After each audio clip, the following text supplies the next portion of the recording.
nous vous réitérons nos salutations à tous et à toutes et commençons ces propos par des mots de remerciement.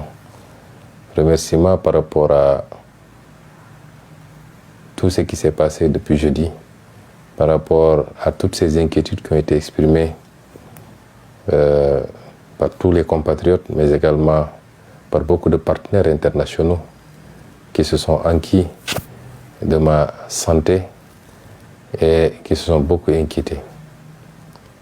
Nous rendons grâce à Dieu et nous remercions également tous ceux qui ont fait le déplacement pour venir ici à la clinique et qui n'ont malheureusement pas pu me voir, que ce soit les partenaires politiques, les mouvements citoyens, la société civile, les citoyens de tous bords. Nous vous remercions pour ces gestes d'abord de compassion, mais également ces inquiétudes qui ont été exprimées.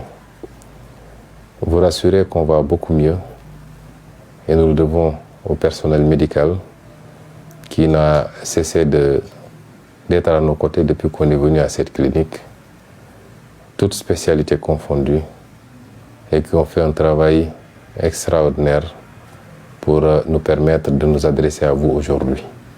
Parce que il y a 3 ou 4 jours avant, nous n'aurions pas pu nous adresser à vous dans ces conditions. Ce qui s'est passé s'est passé au vu et au su de tout le monde. Il ne s'agit ni plus ni moins d'une tentative d'assassinat, sinon d'assassinat, au moins d'attentat contre mon intégrité physique. Au-delà des violations manifestes de mes droits, tendant pour la 2e fois à casser ma voiture pour m'en extirper et m'amener de force au tribunal pour une procédure dont ma présence n'est pas obligatoire au procès. Au-delà donc de cette violation flagrante de mes droits, au plan humain, ce qui s'est passé n'est ni plus ni moins une tentative, sinon d'assassinat carrément, au moins d'atteinte à mon intégrité physique. Ma voiture a été cassée et caillassée.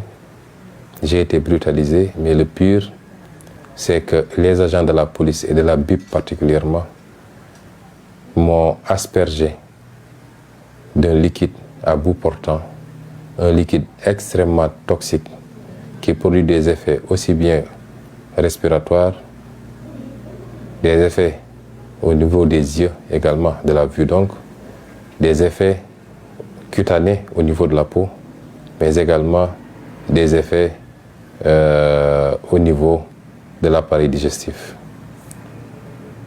Ce produit, nous ne savons pas encore exactement de quoi il s'agit, même si les médecins soupçonnent un produit particulier. Les habits ont été envoyés hors du pays pour les besoins de l'analyse, puisque malheureusement, il nous a été dit que les analyses ne peuvent pas être faites au Sénégal par nos laboratoires. Nous attendons d'un moment à l'autre certainement les résultats. Rien ne justifie cette brutalité, si ce n'est une volonté de me nuire physiquement. Et ce n'est pas la première fois que cela arrive. Et cerise sur le gâteau, il m'a été refusé, aux circonstances aggravantes du moins, il m'a été refusé l'accès d'une ambulance la nuit pour pouvoir venir me prendre de chez moi et m'emmener à la clinique. Ce qui est extrêmement grave.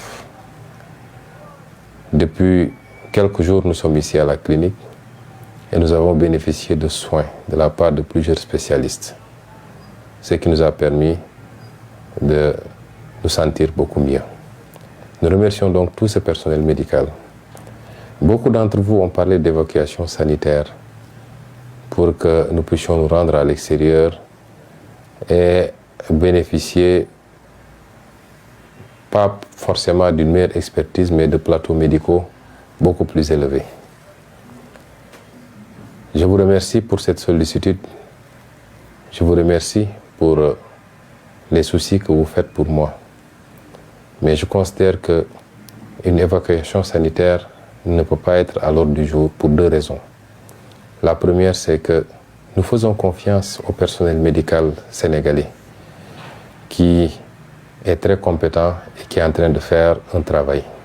Si ce personnel médical considérait un mois ou un autre que la situation exigeait une évacuation, nous examinerons évidemment cette possibilité. Mais pour le moment, nous sommes entre de bonnes mains et nous nous faisons traiter.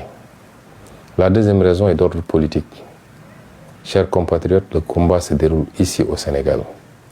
Vous comprendrez que dans l'histoire des combats politiques, à chaque fois qu'un pouvoir politique, qu'il s'agisse d'une royauté, qu'il s'agisse d'une république, d'un État, à chaque fois que des tenants de pouvoir ont été confrontés à une opposition qui les dépassait et qui leur posait problème, la première solution, ou l'une des solutions, c'est d'envisager de les exiler.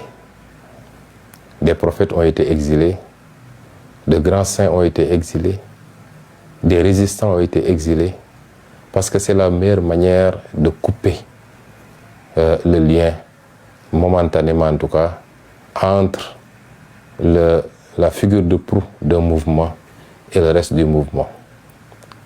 Et nous ne donnerons pas à Macky Sall cette opportunité. Et je voudrais dire à tout le monde qu'une fois sortis du territoire, ils peuvent avoir des instruments juridiques pour rendre mon retour beaucoup plus complexe et beaucoup plus difficile. Le combat se passe au Sénégal. Et il se passera, il se déroulera, il s'organisera en parfaite symbiose entre tous ces combattants, que ce soit ceux qui sont au niveau du top management, dont moi-même, ou alors ceux qui sont à la base et qui mènent le combat, de tous les citoyens sénégalais, de tous les patriotes. Et cela transcende les partis politiques, ça transcende les mouvements. C'est aujourd'hui un combat pour l'avenir de ce pays. C'est un combat pour la survie de notre patrie. C'est un combat pour la sauvegarde de notre démocratie, largement compromis par Macky Sall et son régime dictatorial. Et c'est pourquoi je resterai ici, au Sénégal. Et je continuerai le combat à vos côtés. Je voudrais simplement dire que la stratégie de la terreur de Macky Sall ne passera pas. De mars 2021 maintenant, énormément de gens sont tombés sous les balles de la police et des milices privées de Macky Sall. Aujourd'hui encore, à Bignona, dans le sud du pays, un jeune garçon a été fortement abattu d'une balle à la tête par les forces de défense et de sécurité. Je voudrais interpeller la communauté internationale que ces agissements constituent, in fine, des crimes contre l'humanité et que tôt ou tard, Macky Sall devra rendre compte, soit devant une juridiction nationale ou auprès des juridictions internationales, de ces crimes qui ne peuvent en aucun cas être impunis et qui ne sont justifiés que par son désir de faire coûte que coûte un troisième mandat et d'éliminer des adversaires politiques dont moi-même, Ousmane Sonko, considéré comme son principal opposant. Ce qui s'est passé est très grave et je dis à Macky Sall de prendre sous toutes ses dispositions s'il est prêt à attenter à ma vie, parce qu'à chaque fois, je lui opposerai la même résistance à chaque fois qu'il voudra violer mes droits les plus élémentaires et à chaque fois qu'il voudra procéder à une brutalité policière pour m'imposer soit un circuit, une trajectoire à suivre ou alors m'enfermer chez moi. Et c'est pourquoi j'en appelle à tout le monde, à tout le peuple sénégalais. Et j'en appelle également à tous les partenaires du Sénégal. Parce que ce qui se passe au Sénégal nous amènera forcément vers des lendemains très incertains. Nous ne reculerons pas. Nous mènerons la bataille jusqu'au bout. Coûte ce que ça devra coûter, mais nous n'accepterons pas que Macky Sall et son petit groupuscule, extrêmement minorisé au Sénégal, nous imposent leur dictat. Je vous remercie pour votre aimable attention. réew mi bañ naa dootuñu nangu kenn noot ñu réew mi bañ naa déet réew mi bañ naa déedéet dootuñu fe nangu bu mu jaam réew mi bañ naa dootuñu nangu kenn noot ñu réew mi bañ naa